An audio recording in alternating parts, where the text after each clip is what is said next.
इतिहास में ना कुछ नाम ऐसे होते हैं जो ताकत, शान शौकत और हाँ, तबाही की याद दिलाते हैं। और नेपोलियन बोनापार्ट वो नाम उन्हीं में से एक है। पर जो सम्राट हम जानते हैं, उस कहानी के पीछे वो असल में था कौन? चलिए आज उसी नौजवान की कहानी में उतरते हैं जिसने दुनिया का नक्शा ही बदल कर रख दिया। कहते हैं ना कि सच्चाई कल्पना से भी ज्यादा अजीब होती है। और अगर किसी की जिंदगी इस बात का पक्का सबूत है तो वो है नेपोलियन बोनापार्ट की। मतलब उसकी कहानी इतनी कमाल की, इतनी अविश्वसनीय है कि अच्छे अच्छे नॉवेल भी उसके सामने फीके पड़ जाएं। देखिए, जब भी हम नेपोलियन का नाम सुनते हैं तो दिमाग में यही तस्वीर बनती है ना? सम्राट, विजेता, एक ऐसा इंसान जिसे एक इतिहासकार ने प्रभुत्व, वैभव और तबाही का प्रतीक कहा था। लेकिन इस महान शख्सियत के पीछे का असल इंसान कैसा था? इस सवाल का जवाब जानने के लिए हमें कहानी की बिल्कुल शुरुआत में जाना होगा। तो कहानी शुरू होती है कोर्सिका से, भूमध्य सागर में एक छोटा सा पहाड़ी आइलैंड। अब हुआ यूं कि नेपोलियन के जन्म से कुछ ही वक्त पहले फ्रांस ने इस द्वीप पर कब्जा कर लिया था। तो सोचिए, नेपोलियन तो पैदा ही एक बाहरी इंसान के तौर पर हुआ, एक बागी द्वीप का बेटा जिसे एक विजेता देश में अपनी पहचान बनानी थी। और उसकी कहानी में एक बहुत ही अहम किरदार है, उसकी माँ लेटित्सिया। वो कमाल की खूबसूरत और फौलादी इरादों वाली औरत थीं। और ये बात नेपोलियन ने खुद मानी है। उसने कहा था कि वो जो कुछ भी बन पाया, जो भी सफलता उसे मिली, उसका पूरा क्रेडिट उसकी माँ को जाता है, जिन्होंने उसे अनुशासन और हिम्मत का सबक सिखाया। हाँ, लेकिन ये मत सोचिए कि नेपोलियन कोई सीधा साधा बच्चा था। अरे, उसका मिजाज तो बड़ा लड़ाकू था। अपने दोस्तों से लड़ने झगड़ने, यहां तक कि उन्हें मारने पीटने में भी पीछे नहीं हटता था। पर उसकी माँ लेटिजिया उससे भी 2 कदम आगे थीं, बहुत सख्त। उसकी एक भी गलती नज़रअंदाज नहीं करती थीं। शायद यही वजह थी कि वो अक्सर सबसे छिपकर घर के बगीचे में किताबों के साथ अकेला वक्त बिताना पसंद करता था। अब जब वो 9 साल का हुआ तो उसे भेज दिया गया फ्रांस के एक मिलिट्री स्कूल में। और ये उसके लिए एक बिल्कुल ही नई दुनिया थी, एक तरह का कल्चरल शॉक। यहां पहली बार उसका कौसिकन गुरूर फ्रांस के अमीरजादों के घमंड से टकराया। ये दुनिया उसके लिए बिल्कुल अलग थी और काफी बेरहम भी। वहां के जो फ्रांसीसी कैडेट्स थे वो अमीर थे, घमंडी थे, और बेचारा नेपोलियन एक तो गरीब, ऊपर से उसका बोलने का लहजा भी अलग। वो उनके लिए एक आसान निशाना बन गया। उसे खूब तंग किया जाता था और इसका नतीजा, वो सबसे कटता गया और भी अकेला हो गया और अपना सारा का सारा वक्त उसने किताबों को दे दिया। ये तस्वीर ना उसके अकेलेपन की पूरी कहानी कहती है।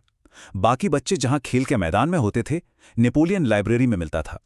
वो प्लूटार्क और सीजर जैसे महान योद्धाओं और शासकों की कहानियों में खोया रहता था।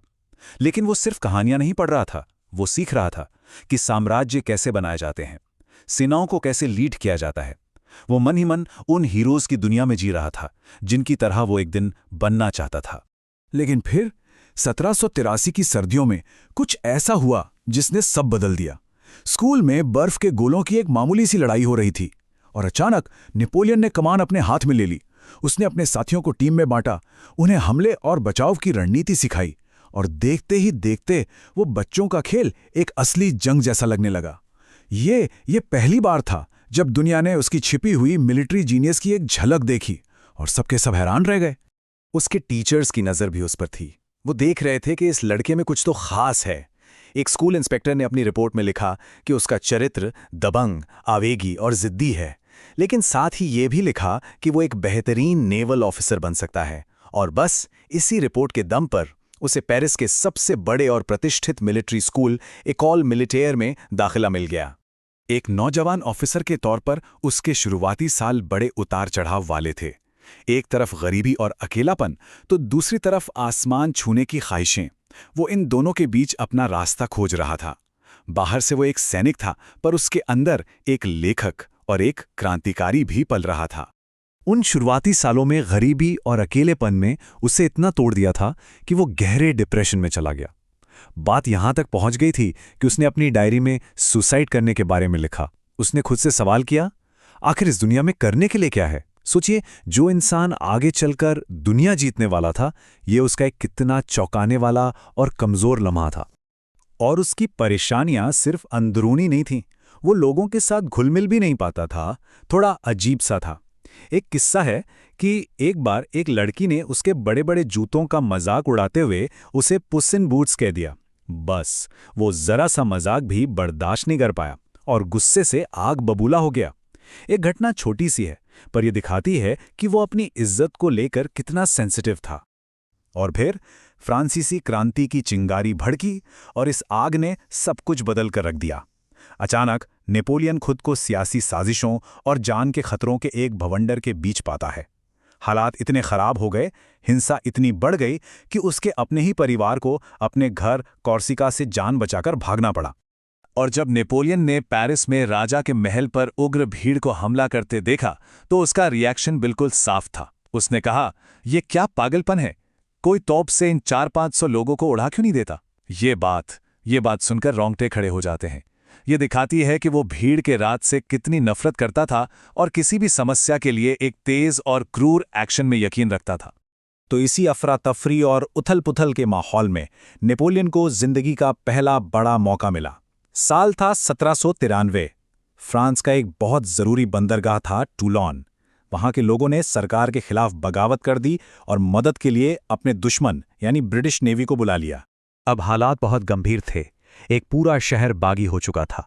दुश्मन देश की सेना बंदरगाह पर कब्जा किए बैठी थी। फ्रांसीसी सेना की घेराबंदी बुरी तरह फेल हो रही थी। और ठीक इसी वक्त आर्टिलरी यानी तोपखाने का कमांडर जख्मी हो गया। उन्हें फौरन किसी की जरूरत थी, किसी भी कीमत पर। और जानते हैं उन्होंने किसे चुना? एक 24 साल के गुमनाम से ऑफिसर को। एक ऐसा नौजवान जिसका करियर अब तक फेलियर से भरा पड़ा था, और उसका नाम था नेपोलियन बोनापार्ट। अचानक उस पूरी लड़ाई की, उस घेराबंदी की किस्मत इस एक नौजवान के कंधों पर आ टिकी थी। एक बाहरी, एक अकेला लड़का, एक स्ट्रगल करता हुआ ऑफिसर अब इतिहास के सबसे बड़े मंच पर खड़ा था। तो यहां से नेपोलियन की महान कहानी की शुरुआत कैसे होगी? आखिर होता क्या है जब एक जीनियस को जिंदगी में अपना पहला मौका मिलता है?